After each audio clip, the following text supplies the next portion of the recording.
अक्सर लोग कहते हैं जो कुछ होता है वो भगवान करता है। भगवान की मर्जी के बिना एक पत्ता भी नहीं हिल सकता। प्यारे सज्जनों, अगर ऐसा है तो फिर दंड हम क्यों भोगे? जब लोग कष्ट में होते हैं तो प्रायः यही सोचते हैं कि जो होगा मंजूर खुदा होगा। सब अल्लाह की मर्जी है, जो भगवान चाहेंगे वही होगा। सब कुछ उसके हाथ में, उसकी मर्जी के बिना एक पत्ता नहीं हिलता। हम तो उसके हाथ की कठपुतली हैं।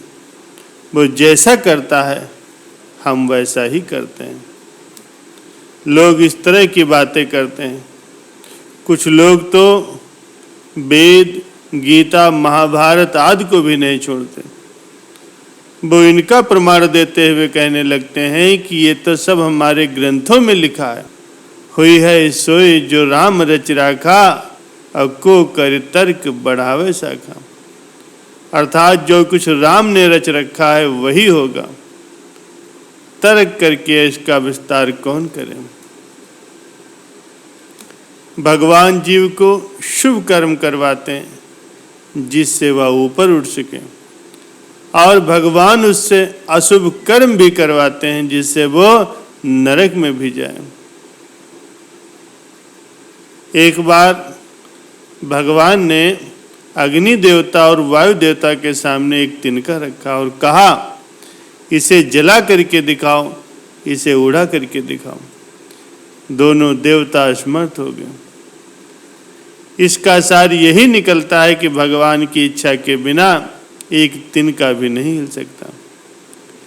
इस प्रकार के अनेक प्रमाण और तर्क से भाग्यवाद को बढ़ावा मिलता है, और जिसके फलस्वरूप समाज में अंधविश्वास फैलता है।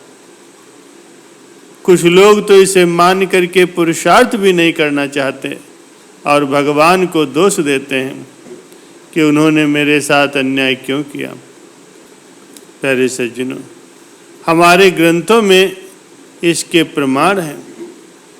अगर सब कुछ भगवान ही करते हैं तो फिर हमारे ग्रंथों में ये प्रमाण क्यों है कि कर्म प्रधान विश्व करि राखा, जो जस करे सो तस फल चाखा।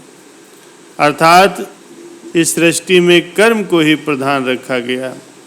जो जैसा करता है वह वैसा ही फल भोगता है। जिसका जैसा कर्म होता है उसको वैसा फल प्राप्त होता है, और जिनके कर्म भोग शेष रह जाते हैं उनको पुनः शरीर धारण करना पड़ता है, और न जाने कितने ही जन्म योनियों को वो प्राप्त होते हैं।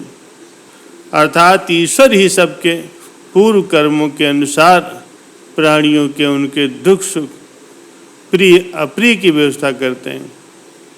यानी ईश्वर हमारे ही पूर्व कर्मों के अनुसार हमें सुख या दुख देते हैं। प्यारे सज्जनों, हम कर्म करने के लिए तो स्वतंत्र हैं, लेकिन कर्म का फल हमें भोगना ही पड़ता है।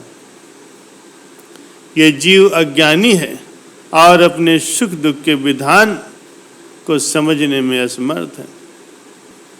इसलिए भाग के भरोसे रहना मूर्खता है, और जो ऐसा सोचते हैं कि कर्म करो फल तो अपने आप मिलेगा, वो भी मूर्खता है, क्योंकि कर्म तो जड़ है, अपने आप फल नहीं बनता।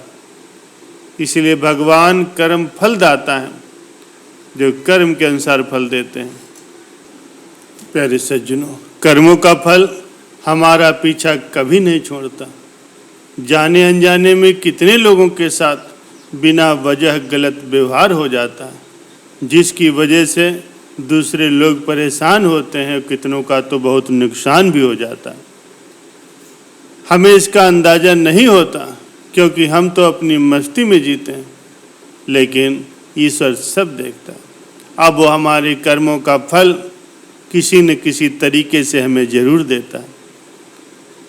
इसीलिए ज़िंदगी में बहुत ज़रूरी है कि आप दूसरों के साथ सदैव अच्छा व्यवहार करें, हर किसी की परेशानी को समझें, किसी के साथ बुरा न करें, क्योंकि जैसा बीज हम बोते हैं वैसा ही हमें फसल मिलता है। आप जैसा दूसरों के साथ करेंगे वो किसी न किसी रूप में आपके पास लौटकर आ ही जाएगा, फिर चाहे आप किसी को नफरत दें या फिर प्रेम। जिंदगी बिना लड़ाई झगड़ों के भी जिया जा सकता है।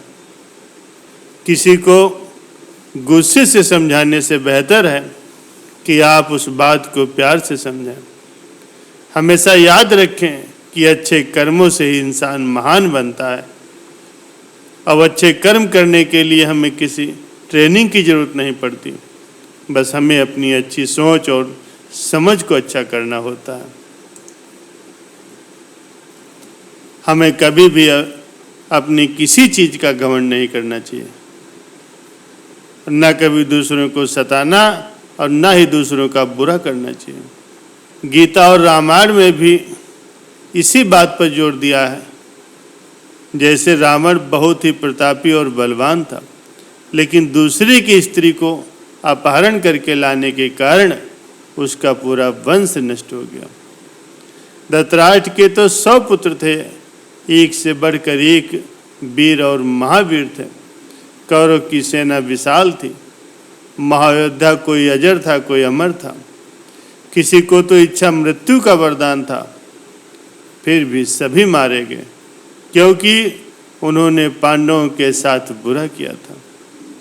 इसलिए हमें कभी भी किसी के साथ कोई बुरा बर्ताव नहीं करना चाहिए, सदैव अच्छे कर्म करने चाहिए, क्योंकि जो जैसा करेगा वैसा भरेगा।